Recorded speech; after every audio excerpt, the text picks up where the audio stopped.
नमस्कार, बहुत स्वागत है आप सभी का। 8 की बात में आपके साथ हूं मैं दीपा। फिलहाल सुबह के 8 बज गए हैं। सबसे पहले शुरुआत बड़ी खबर के साथ करते हैं। आज शिवपाल यादव आ सकते हैं लखनऊ। शिवपाल यादव कल तक इटावा में ही मौजूद थे, लेकिन अब जानकारी ये है कि वो लखनऊ आ सकते हैं। इसीलिए हम कह रहे हैं कि शिकायत या मजबूरी जो अखिलेश से दूरी है शिवपाल सिंह यादव की, वो शिकायत की वजह से है या फिर उनकी अपनी मजबूरी है। शिवपाल यादव इटावा में लगातार उनकी मौजूदगी कल तक, लेकिन अब जानकारी ये है कि लखनऊ आ सकते हैं। कल वो सपा की सहयोगी दलों की मीटिंग में भी शामिल नहीं हुए थे, नहीं पहुंचे थे, और लगातार शिवपाल की अखिलेश से नाराज होने की खबरें चल रही हैं और शिवपाल ने अखिलेश से नाराजगी पर चुप्पी साधी हुई है। शिवपाल यादव से जब पूछा गया कि आखिर मसला क्या है, वजह क्या है, आप सहयोगियों की जो बैठक हुई उसमें भी शरीक नहीं हुए, तो उन्होंने जवाब देने से इनकार कर दिया और उनकी जो चुप्पी है वो बता रही है कि वो नाराज है, अंदर से उनको आघात पहुंचा है। अब बड़ी जानकारी ये है कि इटावा से हो सकता है कि आज वो पहुंचे लखनऊ और फिर कोई मेल मुलाकात हो अखिलेश के साथ में उनकी और पूरी स्थिति कंट्रोल में हो। लेकिन जो दिख रहा है अभी बाहर से, उसमें साफ तौर से ये नजर आ रहा है कि शिवपाल सिंह यादव नाराज हैं अखिलेश यादव से। सपा की सहयोगी दलों की मीटिंग में भी वो शामिल नहीं हुए, नहीं पहुंचे। उसके बाद से खबरें और परवान पर हैं और शिवपाल के अखिलेश से नाराज होने की तमाम बातें चल रही हैं सियासी गलियारों में। ये कहा जा रहा है कि जो चुनाव से पहले या फिर चुनाव खत्म होने तक ऑल इज वेल लग रहा था, वो ऑल इज वेल दरअसल है ही नहीं। अंदर से सब कुछ ठीक नहीं चल रहा है समाजवादी पार्टी गठबंधन के भीतर। और इधर सपा गठबंधन विधायक दल की बैठक से निकलने के बाद ओपी राजभर ने कहा कि अखिलेश का शिवपाल से कोई मनमुटाव है ही नहीं और वो आज शिवपाल यादव से मुलाकात करने जा रहे हैं। विधानसभा चुनाव के बाद आज सपा अध्यक्ष अखिलेश यादव ने सपा के जो सहयोगी दल रहे चुनाव में उनकी एक अहम बैठक बुलाई। हमारे साथ में इस समय ओम प्रकाश राजभर जी हैं, सुबह के अध्यक्ष हैं, वो भी उस बैठक का हिस्सा रहे। ओम प्रकाश जी, ये बताएं जो आज की बैठक थी, किन मुद्दों को लेकर चर्चा कि जो जिन पार्टियों के गठबंधन के लोग चुनाव जीते हैं, तो उन्हीं विधायक दल के नेताओं की बैठक थी जो यहाँ उपलब्ध थे। तो आगे हम लोग विधानसभा के अंदर सदन चले तो किन किन चीज़ों को लेकर के हम लोग सरकार को याद दिलावें, हमारे जो मुद्दे रहे हैं, मिलते जुलते मुद्दे रहे हैं, तो उन मुद्दों को भी कैसे लागू कराया जाए। जैसे विकास की बात होती है तो विकास में सबसे बड़ा शिक्षा की बात आती है। तो शिक्षा इतनी महंगी हो गई है कि गरीब शिक्षित नहीं हो पा रहा है, तो उसको शिक्षित कैसे किया जाए। जैसे हम लोग कहते हैं कि एक समान शिक्षा हो जाए, फ्री शिक्षा हो जाए, गरीबों का इलाज फ्री में हो जाए। जो किसान परेशान है आवारा पशु से, उससे निजात किसान को कैसे मिले। जो सड़क पे आम आदमी दुर्घटना हो जा रहा है आवारा पशु से, उससे कैसे उसको निजात मिले। शिवपाल यादव जी, क्योंकि वो भी सहयोगी दल में शामिल हैं, लेकिन काफ़ी नाराज़गी है इस समय, आज की बैठक में भी नहीं पहुंचे। कोई नाराज़गी नहीं है, वो नाराज़गी हम नहीं मानते। जहाँ 10 परिवार है तो कुछ ना कुछ होता रहता है और कल हमारी उनकी मुलाकात होगी, सब ठीक हो जाएगा। बताया जा रहा, आपने जैसा कहा मुलाकात होगी, कहा भी जा रहा है कि आप ही को जिम्मेदारी दी गई है उन्हें मनाने की। जिम्मेदारी नहीं है, वो नाराज़ कहाँ है कि मनाने की बात है। हम मिलेंगे, जो मैसेज हवा में कन्वे हो रहा है उसको हम कल ठीक कर देंगे। इसके अलावा अगर बात करें जनवादी सोशलिस्ट पार्टी की, महान दल की, तो केशव देव मौर्य या डॉक्टर संजय चौहान, इन लोग को भी बैठक में नहीं बुलाया गया, सहयोगी दल है वो भी। देखिए, जो विधायक दल, मैं फिर कह रहा हूँ, जो विधायक दल, जो इन पार्टियों ने अपनी पार्टी से विधायक उन पार्टी से जीते हैं, उनके जो नेता चुने गए हैं, जैसे शिवपाल जी नेता, वो सदन में नहीं थे। गरिमा है ना, सदन में रहना चाहिए, नहीं थे। विधायक दल के नेता पल्लवी पटेल जी हैं, ओम प्रकाश राजभर हैं, अखिलेश यादव जी हैं, तो इन्हीं लोगों को बुलाया गया था। जब पार्टी की मीटिंग होगी तो सभी पार्टी के लोग आ जाएंगे। फिर बहुत बहुत शुक्रिया बात करने के लिए। तो ये थे हमारे साथ में ओम प्रकाश राजभर जी, जिनका साफ कहना है कि कल उनकी मुलाकात होगी शिवपाल यादव जी से, उनसे बातचीत करेंगे। हालांकि उनका ये कहना है कि किसी तरह की कोई नाराजगी नहीं है, एक परिवार है सब, और बातचीत करने के बाद जो भी मैसेज होगा वो भी आगे कन्वे किया जाएगा। कैमरा सहयोगी राजू के साथ शैलेश अरोरा, एबीपी गंगा, लखनऊ। अब आगे बढ़ते हैं। बड़ी खबर है, गोरखपुर के चौरी चौरा में 25 मार्च की शाम हुए उपद्रव और बवाल के मामले में पुलिस ने अब तक 14 आरोपियों को गिरफ्तार किया है। इस पूरे मामले में सपा के 3 नेताओं मनोरंजन यादव, नरसिंह यादव और डब्लू मिया को मुख्य आरोपी बनाया गया है। पुलिस ने इन तीनों पर 25-25 हजार रुपए का इनाम घोषित किया है। पुलिस इनकी गिरफ्तारी के लिए गोरखपुर से लेकर के लखनऊ तक ताबड़तोड़ छापेमारी कर रही है। आरोप है कि सोशल मीडिया के जरिए पहले भीड़ को इकट्ठा किया गया, ट्रेन रोकने के साथ साथ चक्का जाम भी किया गया, जिसके बाद उपद्रव, आगजनी और पथराव वहां पर हुआ। आपको बता दें कि 25 मार्च को सेना के जवान धनंजय यादव को शहीद का सम्मान देने को लेकर चौरी चौरा के भोपा बाजार में पार्थिव शरीर पहुंचने पर बवाल शुरू हो गया था और इस पूरे मामले में लापरवाही बरतने के मामले में एसओ झंगा संतोष अवस्थी को सस्पेंड कर दिया गया है। इसमें चौरी चौरा में एक शहीद के दाह संस्कार को लेकर, उसके सम्मान को लेकर कुछ लोगों ने जाम लगाया था और उपद्रव किया, जबकि परिवारजन उसके संतुष्ट थे। इस पर पुलिस बल और जो वहाँ अधिकारी मौजूद थे उन पर पथराव किया गया था। इसी में पुलिस ने गंभीर धाराओं में मुकदमा दर्ज करते हुए 6 मुकदमे दर्ज किए हैं, जिसमें से 5 जनता के लोग हैं जिन्होंने अपनी तहरीर दी है और एक पुलिस की तरफ से मुकदमा दर्ज किया गया है उपद्रवियों के खिलाफ। इसमें कार्यवाही करते हुए हमने अभी तक 14 लोगों को अरेस्ट किया है और इसमें से 9 जेल जा चुके हैं, 5 और अपराधी हैं जो जेल जा रहे हैं आज, और अन्य लोग जो हैं इनकी हम लगातार शिनाख्त कर रहे हैं। और इसी बीच चौरी चौरा बवाल पर बड़ी खबर है। चौरी चौरा एसओ को भी लाइन हाजिर किया गया है। एसओ सुबोध कुमार भी लाइन हाजिर हुए हैं। एसएसपी ने जंघा एसओ संतोष अवस्थी को निलंबित किया था। अब इसी मामले पर देखिए लगातार एक्शंस की खबरें भी निकल करके बाहर आ रही हैं। गोरखपुर के चौरी चौरा बवाल मामले में बड़ी खबर है। चौरी चौरा एसओ को भी लाइन हाजिर किया गया है। पूरे मामले को लेकर लापरवाही जिसकी होगी सभी पर एक्शन लिया जाएगा, साफ तौर से कहा जा रहा है। और इस बीच में बड़ी खबर है कि चौरी चौरा एसओ को भी लाइन हाजिर किया गया। एसओ सुबोध कुमार भी लाइन हाजिर हुए हैं। एसएसपी ने जंगा एसओ संतोष अवस्थी को पहले ही निलंबित कर दिया था। जिस तरीके से उपद्रव वहां पर हुआ, जिस तरीके से बवाल हुआ, आगजनी हुई, पथराव वहां पर किया गया, अब इस पूरे मामले पर सिलसिलेवार तरीके से किस तरीके से कार्रवाई हो रही है वो भी आपको बता रहे हैं। और जो मुख्य आरोपी हैं उन तक पहुंचने के लिए भी पुलिस लगातार दबिश दे रही है। अलग अलग हिस्सों में, वो गोरखपुर के अलग अलग इलाके या फिर लखनऊ की बात आप कीजिए।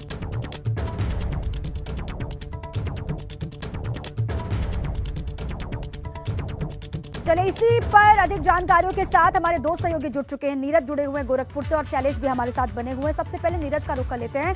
नीरज, आप जिस तरीके से इस उपद्रव पर एक्शंस की खबरें आ रही हैं उस पर आप अपडेट दीजिएगा। अभी क्या क्या अपडेट है आपके पास पूरे उपद्रव को लेकर, बवाल को लेकर? देखिए, कल तक की जो अपडेट है उसमें 14 लोग गिरफ्तार किए जा चुके हैं और जो सूचना मिल रही है कि 1 से 2 लोगों को पुलिस ने और भी उठाया और गोरखपुर से लखनऊ तक जो मुख्य आरोपी हैं ताबड़तोड़ छापेमारी चल रही है। और पहले ही दिन से हम अपने दर्शकों को तस्वीरें भी दिखा रहे हैं और खबर के जो अपडेट हैं वो भी बता रहे हैं और लगातार इस पर कार्रवाई भी चल रही है। झगहा के जो एसओ थे उनको पहले ही निलंबित किया जा चुका है और अब गाजगिरी है, चौरी चौरा के जो प्रभारी निरीक्षक रहे हैं उनके ऊपर गाजगिरी, उन्हें लाइन हाजिर कर दिया गया। और कुल मिलाकर जो पूर्व नियोजित षड्यंत्र की बात एसएसपी कह रहे हैं, इसी को लेकर लापरवाही माना जा रहा है कि अगर इस तरह की बात थी, जबकि पहले दिन भी अधिकारी वहां पर मौजूद थे, डीएम भी थे, वहां पर एसपी सिटी भी थे और भी अन्य आला अधिकारी थे, तमाम फोर्स थी, लेकिन पहले ही स्थिति को भांपा नहीं गया और पूरी लापरवाही बरतने के मामले में ये 2 कार्रवाई बड़ी हुई है और लगातार इस पे ताबड़तोड़ छापेमारी चल रही है। गैंगस्टर लगाने की भी बात है, रासुका लगेगा और इसके साथ ही जो अगर गिरफ्तारी नहीं हो पाती है तो जो मुख्य आरोपी हैं उनके घर की कुर्की भी करने की कार्रवाई की जाएगी इसमें और सबको जेल भेजने की बात एसएसपी ने कही है। और लगभग 200 अज्ञात लोग हैं इसमें और तमाम सीसीटीवी की जो फुटेज सामने आ रही है, जो वीडियोग्राफी हो रही थी पुलिस की तरफ से, वो जो तस्वीरें सामने आ रही हैं उससे चिन्हित करके एक-एक जो आरोपी हैं उनको गिरफ्तार किया जा रहा है। और बताया ये भी जा रहा है कि इसमें जो उपद्रवी हैं वो बाहर से भी कुछ आए थे, तो ये भी चिन्हित किया जा रहा है कि किस तरह से सुनियोजित तरीके से इस षड्यंत्र को अंजाम देने की कोशिश की गई है। और ये बवाल पूरी तरह से उपद्रव में बदल गया, पत्थरबाजी की गई, लाठीचार्ज हुआ, आंसू गैस के गोले भी पुलिस ने छोड़े, तब जाकर स्थिति को नियंत्रण में किया गया। और जो पार्थिव शरीर है वो किसी तरह आला अधिकारियों ने, जो मृतक है सेना का जवान उस धनंजय यादव, उसके शव को लेकर अभी और भी अधिकारियों पर गाज गिर सकती है क्या? और जो मुख्य आरोपी 3 बताया जा रहा है जिनका सपा से, समाजवादी पार्टी से कनेक्शन बताया जा रहा है, समाजवादी पार्टी के नेता उनको कहा जा रहा है, उनके बारे में पुलिस को अभी तक कोई जानकारी मिल पाई है कि कहां पर है? कोई जानकारी मिली हो? देखिए, जो लोकेशन ट्रेस की जा रही है, कई सपा के नेता बताए जा रहे हैं, संख्या ज़्यादा भी हो सकती है। इसके अलावा उपद्रवी भी हैं। पुलिस ने 14 जो आरोपी हैं उनको गिरफ्तार तो किया, लेकिन गोरखपुर से लखनऊ तक लोकेशन मिल रही है जो भी आरोपी हैं, और लगातार पुलिस ताबड़तोड़ छापेमारी कर रही है। कई टीमें भी बनाई गई हैं इसमें छापेमारी के लिए, और लखनऊ तक भी टीमें गई हैं इसमें। और ये अधिकारियों ने ये पूरी उम्मीद जताई है कि जल्द से जल्द इस मामले में गिरफ्तारी की जाएगी। और अब आगे अपडेट देखना होगा कि पुलिस कितनी त्वरित कार्रवाई करती है, चूंकि सारे आला अधिकारी भी वहां पर मौजूद थे। ऐसे में इस तरह की घटना हो जाना, और पहले से ही सोशल मीडिया पे एक्टिविटी चलाई जा रही थी, लोगों को इकट्ठा करने की बात भी कही जा रही पुलिस की ओर से, तो ये देखना भी होगा कि कितनी त्वरित कार्रवाई होती है और किन किन लोगों पर इस पे और भी गाज गिरती है। नियोजित तरीके से वहां पर बवाल किया गया, ये कहा जा रहा है किसी को भी बख्शा नहीं जाएगा। जो भी आरोपी होगा, जिसने भी वहां पर बवाल को आग दी होगी, सभी को एक्शन लिया जाएगा सभी पर, और सभी पर कार्रवाई होगी, ये साफ तौर से कह दिया गया है। बहुत शुक्रिया नीरज आपका, आप लगातार नजर बनाए रखिएगा। आगे बढ़ते हैं। योगी सरकार 2.0 के मंत्रियों को उनके विभाग बांटे जा चुके हैं, जिसके बाद आज सभी मंत्री अपने ऑफिस में अपना पदभार संभालने जा रहे हैं। इसमें सबसे प्रमुख हैं नगर विकास और ऊर्जा विकास मंत्री ए.के. शर्मा। एमएलसी ए.के. शर्मा सुबह 10:30 बजे का वक्त बताया जा रहा है, अपने विभाग का चार्ज संभालने वाले हैं। वहीं सहकारिता मंत्री बनाए गए जे.पी. राठौड़ भी दोपहर 2:30 बजे का वक्त है, अपने ऑफिस पहुंचेंगे और अपना पदभार वहां पर संभालते हुए आपको नजर आएंगे। इनके अलावा कई और मंत्री भी अपने पदभार आज संभालेंगे। और देखिए, कल भी उन्होंने पदभार संभाला था। कई ऐसे मंत्री जिन्होंने अपना पदभार संभाला कल, और उसके बाद जो बच गए हैं वो आज आपको अपना चार्ज लेते हुए नजर आएंगे। अब देखिए, योगी सरकार 2.0 में जितने भी नए चेहरे या फिर जितने भी मंत्री बनाए गए हैं, जिनको रिपीट भी किया गया है, सभी को उनके विभाग दे दिए गए हैं। विभागों का आवंटन हो चुका है, बंटवारा हो चुका है, और सभी अपना चार्ज लेते हुए लगातार नजर भी आ रहे हैं। एमएलसी ए.के. शर्मा को लेकर भी जानकारी ये है कि 10:30 बजे के आसपास वो अपने विभाग का चार्ज संभालते हुए नजर आएंगे। और इसके अलावा सहकारिता मंत्री बनाए गए हैं जे.पी. राठौड़, उनको लेकर भी जानकारी ये है कि दोपहर 2:30 बजे अपने ऑफिस वो पहुंचेंगे, अपना पदभार वो संभालेंगे। और इसके अलावा भी कई मंत्री हैं जिनकी भी तस्वीरें सामने आएंगी अपना कार्यभार संभालने की। और देखिए, सरकार के गठन के बाद अब किस किस के पास क्या विभाग होगा, इसी पर लगातार मंथन हो रहा था। पूरी तस्वीर साफ हो चुकी है। इसी पर अधिक जानकारियों के साथ शैलेश मेरे साथ जुड़ चुके हैं। शैलेश, देखिए, आज कौन कौन से मंत्री पदभार संभालने वाले हैं, सबसे पहले वो आप जानकारी दीजिएगा। देखिए, आज बहुत सारे मंत्री हैं जो अपना पदभार लेंगे। अगर बात करें, देखिए, पहले कि कल जब शाम तक सबकी जो नेम प्लेट्स थी वो लगा दी गई, सबको परसों विभाग मिले, उसके बाद कल ही सबके कार्यालय कक्ष का आवंटन कर दिया गया। विधानसभा, बापू भवन, ये 2 जगह हैं जहां पर इन सबको विभाग बांटे गए हैं। इसके बाद में कल शाम तक सबके रूम्स के बाद नेम प्लेट्स लगा दी गई, और कल शाम से ही देखिए सिलसिला तो शुरू हो चुका है। प्राविधिक शिक्षा मंत्री बनाए गए आशीष पटेल, जो अपना दल से आते हैं, सहयोगी दल है भाजपा का, उन्होंने कल अपना चार्ज शाम को ही ले लिया। डॉक्टर संजय निषाद, जो निषाद पार्टी के अध्यक्ष भी हैं और वो भी एनडीए के गठबंधन में हैं, उन्होंने भी कल अपना चार्ज ले लिया। इसके अलावा कपिल देव अग्रवाल, जो योगी सरकार पार्ट 1 में भी मंत्री थे और इस बार फिर से रिपीट है, उन्होंने चार्ज ले लिया। सब तमाम मंत्रियों ने देखिए कल चार्ज ले लिया। लेकिन आज की अगर बात करें तो एमएलसी और इस बार कैबिनेट मंत्री बनाए गए ए.के. शर्मा, जिनके बाद ऊर्जा विभाग की जिम्मेदारी है, नगर विकास विभाग की जिम्मेदारी है, वो आज सुबह 10:30 बजे अपना चार्ज लेंगे।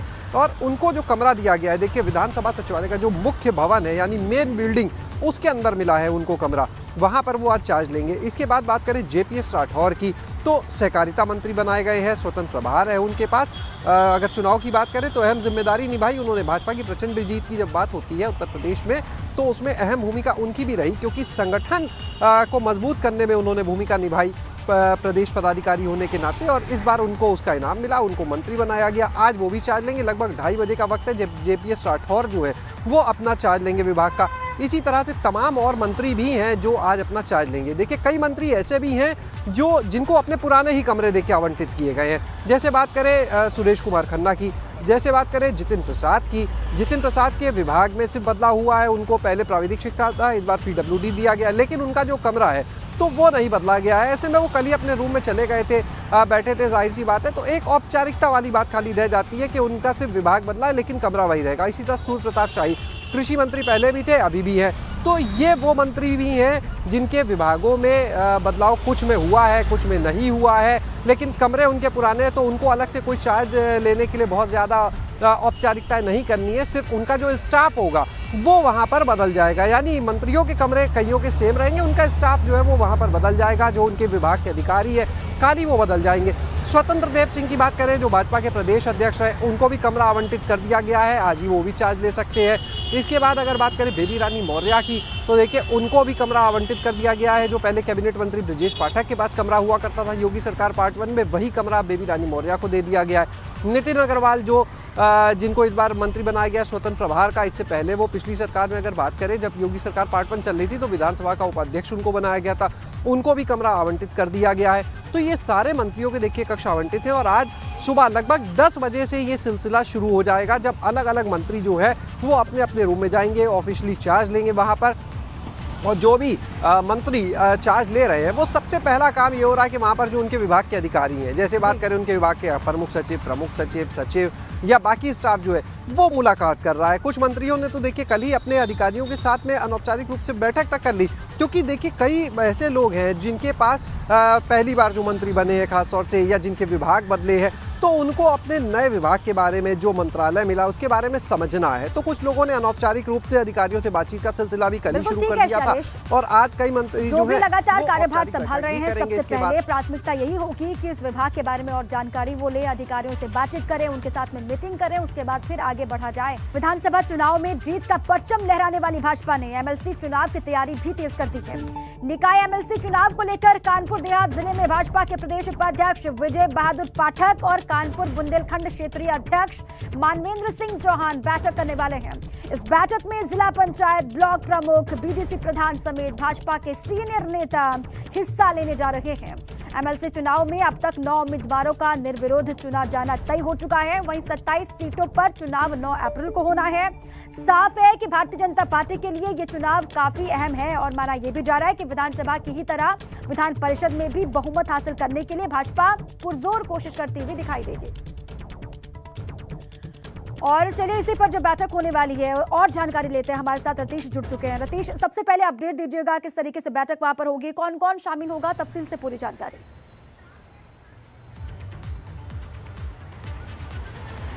देखिए, भारतीय जनता पार्टी हमेशा चुनावी मूड पे रहती है। विधानसभा चुनाव की जीत के बाद ही एमएलसी चुनाव में भारतीय जनता पार्टी के सभी नेता लग गए हैं। आज प्रदेश के उपाध्यक्ष विजय बहादुर पाठक कानपुर देहात पहुंचेंगे। इसमें इनके साथ क्षेत्रीय उपाध्यक्ष मानवेंद्र सिंह भी रहेंगे और सभी ग्राम प्रधान, जिला पंचायत सदस्य, क्षेत्र पंचायत सदस्य और ब्लॉक प्रमुखों को बुलाया गया है। एक बड़ी बैठक को आहूत किया जा रहा है, बुलाया जा रहा है, क्योंकि भारतीय जनता पार्टी बीती बातों पर बात नहीं करती, आगे की बातों पर बात करती है। और एमएलसी के चुनाव सामने है, 9 अप्रैल को चुनाव होना है। हालांकि राहत की बात यह है कि उत्तर प्रदेश में जिन 36 सीटों पर चुनाव होना है उनमें से 9 सीटों पर निर्विरोध भारतीय जनता पार्टी के प्रत्याशी जीत गए हैं। 9 निर्विरोध प्रत्याशी जीत चुके हैं 8 सीटों पर, और बाकी के जो प्रत्याशी मैदान में हैं उनके लिए ताल ठोक रहे, उनके लिए पूरी तैयारी की जा रही है, रणनीति तैयार की जा रही है। कानपुर बुंदेलखंड क्षेत्र की बात की जाए तो बांदा हमीरपुर में निर्विरोध निर्वाचन हो चुका है, लेकिन 3 सीटें और बचती हैं। झांसी, ललितपुर, जालौन वाली, कानपुर फतेहपुर और कानपुर देहात की सीट है, और इसके अलावा एक सीट और बचती है इटावा फर्रुखाबाद। यानी इन तीनों सीटों पर लेकर क्या स्ट्रेटजी रहने जा रही है। आज विजय बहादुर पाठक के साथ मानवेंद्र सिंह बैठेंगे और तमाम ब्लॉक प्रमुखों को, क्षेत्र पंचायत सदस्य, जिला पंचायत सदस्यों को और प्रधानों को आगे बढ़ा जाएगा। क्या रणनीति होगी, किस तरीके से दबदबा विधान परिषद में भी कायम किया जाए, उस पर ही मंथन लगातार होगा। बहुत शुक्रिया आपका पूरी जानकारी के लिए।